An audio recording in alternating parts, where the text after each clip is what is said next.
A fé, um patrimônio pessoal.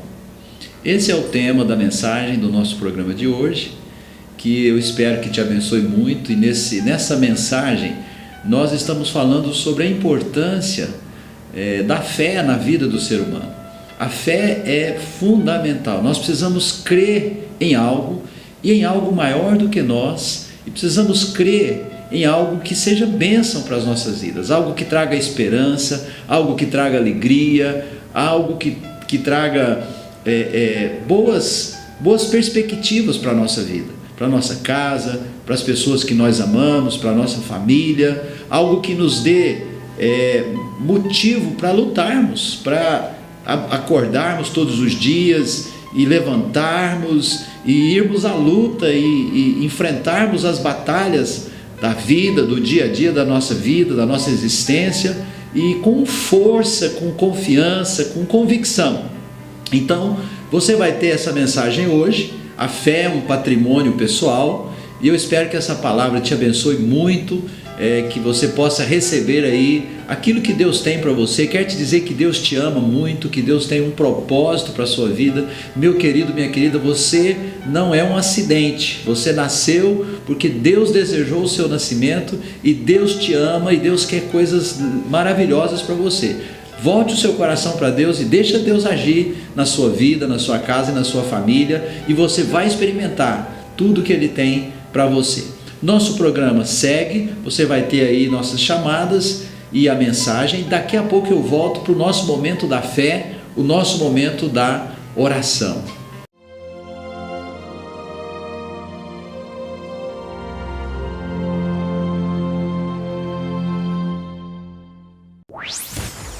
Todos os dias ligo o meu rádio a qualquer hora do dia. Em várias estações eu sou áudio estúdio lhe fazendo companhia. E é por isso que cantamos temas de gols e vinhetas. Queremos criar a logomarca sonora da sua emissora. Áudio Estúdio. Áudio Estúdio.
Campanha das Causas Impossíveis, toda terça às 7:30 da noite, numa igreja Sara Nossa Terra, perto de você. Sara Nossa Terra, o lugar do seu milagre.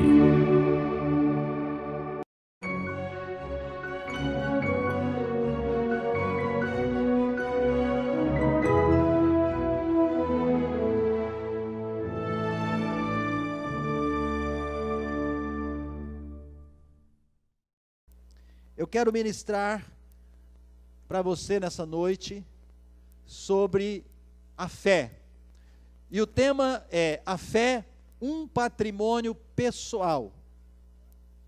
Um patrimônio pessoal. Anote, a fé, um patrimônio pessoal. Romanos capítulo 1 e o versículo 16. Romanos 1,16, vamos ler também o 17.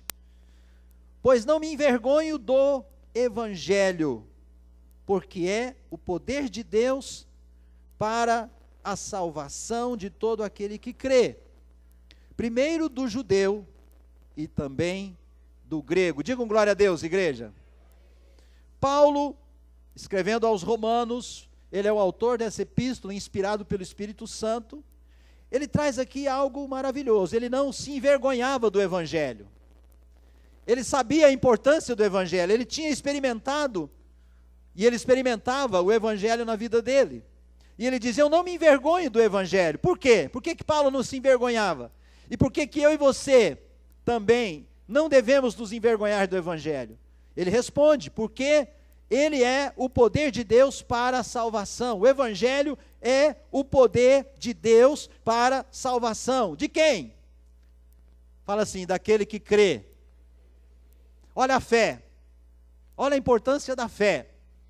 E eu quero falar com você hoje sobre a fé, o agir da fé na nossa vida. Queridos, olha o que ele diz aqui no versículo seguinte, o 17. Visto que a justiça de Deus, ela se revela no Evangelho. A justiça de Deus se revela onde? No Evangelho. De fé em fé. Como está escrito, o justo viverá por fé. Então, você concorda comigo que a fé, ela é muito importante na nossa vida? Amém ou não? Amém. Se você quer viver a justiça de Deus, a justiça de Deus se revela onde? No Evangelho. E você precisa receber o Evangelho na sua vida por meio da fé. Então você precisa necessariamente da fé. Você precisa aprender a exercer fé. Você precisa aprender a utilizar-se da fé. É isso que Paulo está dizendo. E o que eu quero trazer para você hoje é que a fé, ela é pessoal. Eu não posso tomar decisões de fé por nenhuma outra pessoa. Eu posso tomar decisões de fé por mim mesmo, mas eu não posso tomar por um cônjuge, eu não posso tomar por um filho, eu não posso tomar por um amigo, por alguém que eu ame, por um pai, por um irmão. Às vezes eu vejo uma pessoa passando por uma luta, por uma dificuldade muito grande, e eu percebo que se ela soubesse utilizar-se da fé, ela venceria aquilo. Mas às vezes ela não consegue. E às vezes a gente sofre quando a gente vê uma pessoa passando essas dificuldades e não conseguindo ter fé para vencer aquelas dificuldades. Mas o que eu e você precisamos aprender é exercer fé. Fala comigo: o justo viverá por fé. Não, fala forte, fala assim: o justo viverá por fé. Fala de novo: o justo viverá por fé. Agora aplauda o Senhor bem forte. A fé se manifesta até no falar.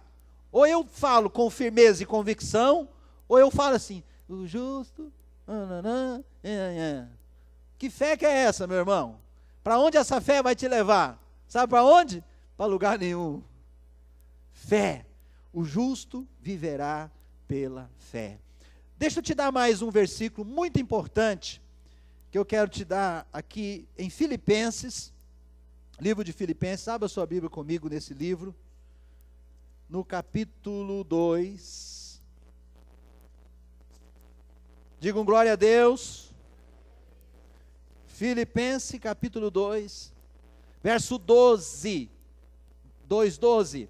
Assim, pois, amados meus, como sempre obedecestes, não só na minha presença, porém, muito mais agora na minha ausência, desenvolvei a vossa salvação com temor e tremor.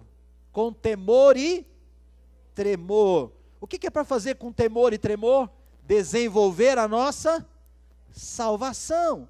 Desenvolver a nossa salvação é também desenvolver a nossa fé. Aí ele diz no versículo seguinte, olha, o 13: porque Deus é quem efetua em vós tanto o querer como o realizar, segundo a sua boa vontade. Fala assim: Deus efetua na minha vida o querer e o realizar. Amados, Deus está pronto para nos ajudar o tempo todo. Deus quer te ajudar o tempo todo. Deus está pronto para te ajudar a desenvolver a sua fé, mas você precisa querer. Você precisa ter a atitude da fé, desenvolver a sua fé. E aí o versículo 14 ele fala assim: fazei tudo, sem murmurações nem contendas, para que vos torneis irrepreensíveis e sinceros, filhos de Deus inculpáveis, no meio de uma geração pervertida e corrupta, na qual resplandeceis como luzeiros no mundo. Diga um glória a Deus, querido. Amados, nós vivemos num mundo, um mundo que está na contramão de Deus. Nós vivemos num mundo que o Senhor Deus coloca aqui na palavra dele, que este mundo jaz no maligno. Este mundo que nós vivemos é um mundo que jaz no maligno. O que nós percebemos com os nossos olhos naturais, e nós temos treinamento muitas vezes somente nessa área. O nosso treinamento está muito na área do natural, do que nós podemos ver com os nossos olhos naturais. É o mundo físico. Mas por trás deste mundo físico existe um mundo espiritual. Existem seres espirituais, malignos, demônios, potestades, principados. Quando a Bíblia classifica potestades, principados, dominadores, demônios deste mundo tenebroso, forças espirituais da região celeste, essas classificações são castas de demônios. Quando a Bíblia classifica isso, ela está dizendo: este mundo está cheio de demônios.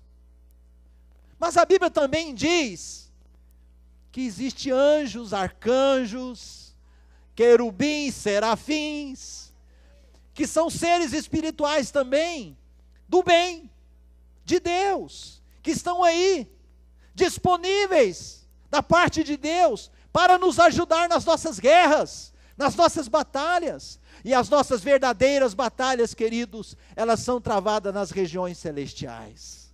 Amém ou não amém? As nossas batalhas são travadas nas regiões celestiais. E nós conquistamos nas regiões celestiais. E trazemos para o natural das nossas vidas, em nome de Jesus. Digam glória a Deus, querido.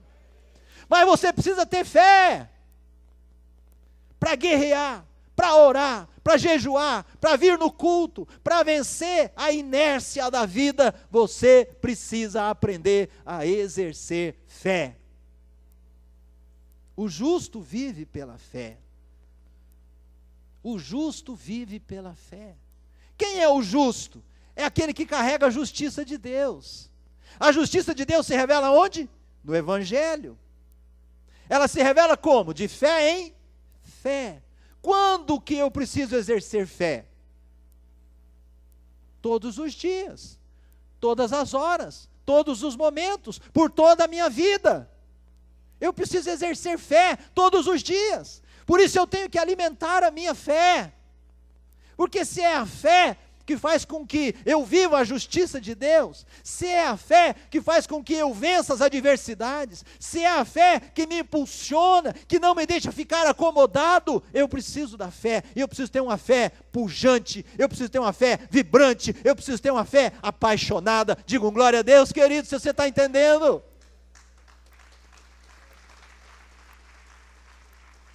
Aleluia! Então todos os dias eu tenho que exercer fé. Mas eu estou num mundo que vem na contramão. O mundo conspira contra as coisas de Deus. Lá no ambiente de trabalho, muitas vezes dentro de casa, às vezes dentro da igreja. Você vem para a igreja pensando que todo mundo na igreja é santo. E eu vou falar uma coisa para você: todo mundo aqui é santo, mas todos nós estamos em processo de mudança e de transformação. Então, de vez em quando, o irmão vai te decepcionar. Mas eu te digo, Deus nunca vai te decepcionar. Não olha para o homem, porque o homem vai te decepcionar.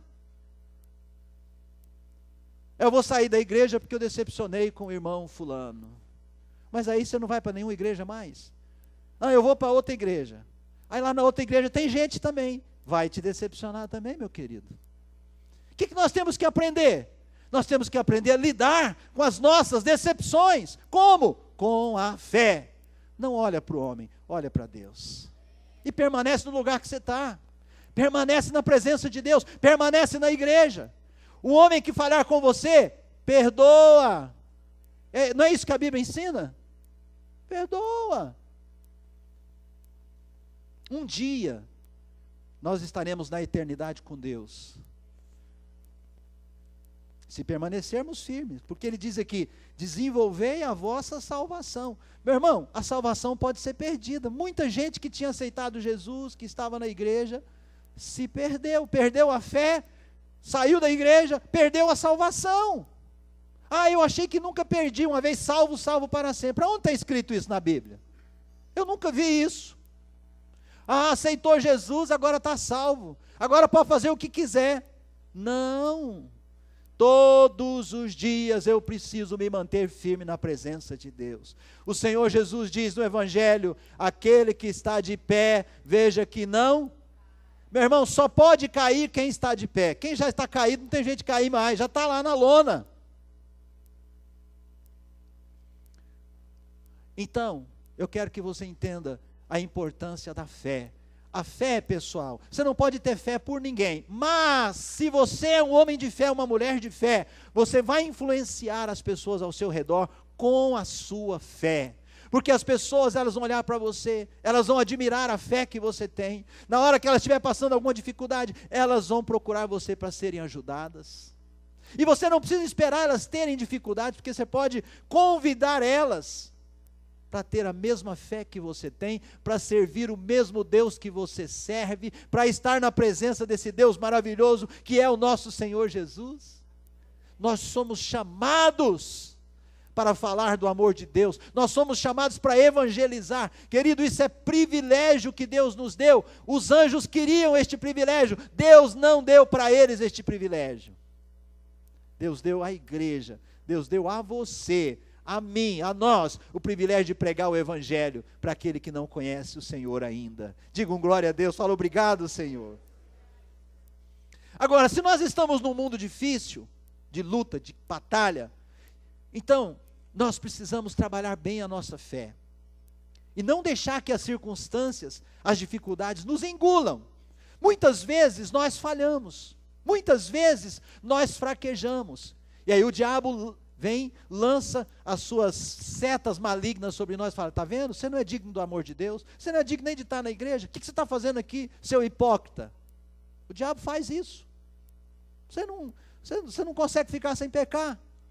E muitas vezes nós falhamos mesmos, mas Deus é um Deus de misericórdia, um Deus de amor. Ele não inocenta as nossas culpas, mas Ele nos perdoa sempre que nós nos arrependemos. Quero ouvir um amém. Abra comigo no livro de Ezequiel, no capítulo 18. Eu estou lendo esse livro esses dias, na minha leitura, e eu estou impressionado com esse capítulo 18 de Ezequiel. Verso 1 diz assim, veio a mim a palavra do Senhor dizendo, que tendes vós que acerca da terra de Israel proferis este provérbio dizendo, os pais comeram uvas verdes e os dentes dos filhos é que se embotaram. Verso 3, tão certo como eu vivo, diz o Senhor Deus, jamais direis este provérbio em Israel. Verso 4, eis que todas as almas são minhas, como a alma do pai, também a alma do filho é minha. A alma que pecar, essa morrerá. Diga um glória a Deus, querido. Qual é a alma que vai morrer? A que pecar. Sabe, Ezequiel foi um profeta que exerceu o seu ministério no tempo do cativeiro de Israel na Babilônia. Ezequiel, além de profeta, era também sacerdote do Senhor. E ele exerceu o ministério de Deus na vida dele por 22 anos, entre os anos 597 ao ano 571 antes de Cristo. A mensagem do profeta Ezequiel, ela foca principalmente o anúncio do julgamento de Deus sobre a nação de Israel e sobre as outras nações, todas aquelas outras nações que existiam naquele tempo. Mas, além de falar do julgamento, o profeta Ezequiel falava também da promessa de salvação de Deus para o seu povo. E o povo de Judá, nesse tempo aqui, segundo os historiadores, eles acreditavam que eles estavam sendo castigados por Deus por causa dos pecados dos seus antepassados e não por causa dos pecados deles. Porque as gerações deles, anteriores a eles, dos pais, dos avós, pecaram muito contra Deus. Eles abandonaram o culto ao Senhor, eles começaram a adorar Baal, adorar outros ídolos, adorar o sol. Às vezes os próprios líderes da nação, Ezequiel traz visões em que Deus mostrou para ele líderes que dentro do templo, iam em câmaras dentro do templo, em quartos, compartimentos separados dentro do templo, e lá eles viravam as costas para o santuário do Senhor, e iam adorar o Deus Sol, dentro do templo. Deus mostrou isso para o profeta Ezequiel, e ele trouxe isso aqui no seu livro. Mas ele mostra para nós aqui, que a destruição de Jerusalém, ela aconteceu por causa da decadência espiritual. Não foi por causa das gerações anteriores apenas. De fato, as gerações anteriores deste povo tinham falhado com Deus. Mas esse fato levou aquela geração de Israel a se tornar uma geração irresponsável diante do Senhor. Aí o profeta traz esse ensinamento da parte de Deus, porque eles tinham interpretado mal o que o próprio profeta tinha dito. E o que o profeta está dizendo aqui para nós? Que cada pessoa, individualmente, é responsável perante Deus por suas ações. A alma que pecar, essa morrerá. E aí ele vai trabalhar do verso 5 até o 9, uma série de pecados que as pessoas cometiam contra Deus, contra a palavra de Deus, contra a santidade do Senhor. E ele fala que o homem que não pecasse aqueles pecados e outros, esse era justo diante de Deus. Mas a partir do versículo 10 ele fala: porém, se o filho deste homem, que era justo, que era santo, que era temente a Deus, gerado por este homem temente a Deus, peca, faz o que é errado, este pai vai ser responsabilizado? Ele diz: não, não vai. O filho vai ser responsabilizado, porque é responsabilidade dele. Ou seja, quem pecou vai colher as consequências do seu erro e do seu pecado. É isso que o profeta Ezequiel trabalha no seu livro. Mas ele fala também que se um homem é pecador, faz um monte de coisa errada e tem um filho, ou uma filha, ou filhos, e estes filhos passam a viver a justiça de Deus, a cultuar ao Senhor, a ter uma vida justa, santa, diante de Deus, esses filhos serão salvos, só o pai será responsabilizado. Você está entendendo, querido? Que a fé, ela é algo individual, então cada um de nós precisamos trabalhar a nossa fé em Deus, porque o justo, ele é justificado pela sua fé. Digam glória a Deus.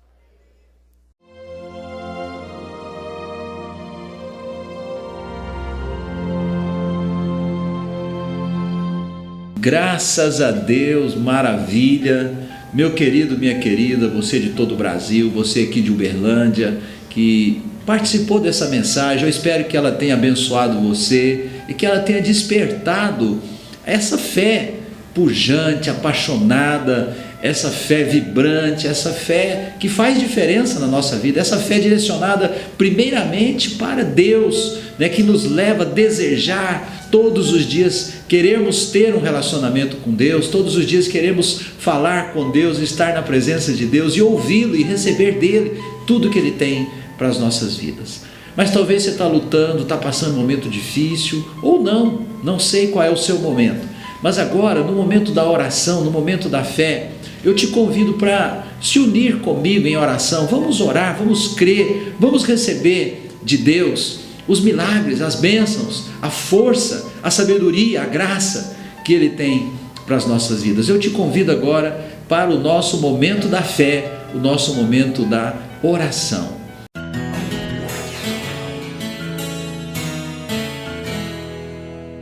Meu Deus, meu Pai, em nome de Jesus, eu me uno agora a todas essas pessoas. Alguns estão passando lutas, batalhas terríveis, momentos de grandes apertos, dificuldades, situações de saúde, situações na família, situações na vida de um filho, situações difíceis que têm trazido dor, peso, angústia, ansiedade.